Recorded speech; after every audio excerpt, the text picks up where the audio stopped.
अस्सलामुअलैकुम गाइस, ये जलालपुर का इलाका है, ज़िला मुल्तान है, तहसील रपीवाला। ये दरिया चनाब का नज़ारा है। आप देखें दरिया चनाब में पानी जो है ना इस टाइम अपनी फुल स्टॉप है। मेन दरिया चनाब मैं आपको दिखाता हूँ।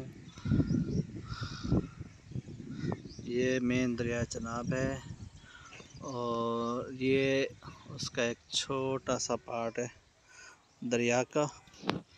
और इस टाइम दरिया चनाब फुल तुगयानी में है और ऊपर से बारिश का मौसम है। बहुत प्यारा मौसम बना हुआ है, आप देख सकते हैं। अभी अभी बारिश हुई है तो पानी भी जो है ना फुल है, दरिया में फुल तुगयानी है। इस टाइम जो इंडिया ने पानी छोड़ा है उसकी वजह से इस टाइम दरिया में फुल तुगयानी है, आप देख सकते हैं। और ये जो है ना अपनी मदद आप लोगों ने, जो प्राइवेट लोग हैं उन्होंने बंद बनाया हुआ है, मतलब कि हम लोगों ने।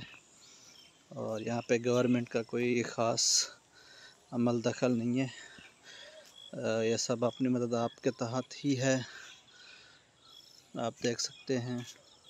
साथ में हम लोगों ने दरख्त लगाए हुए हैं जो कि दरिया का जो प्रेशर है वो बर्दाश्त करते हैं, बंद को मजबूत करते हैं।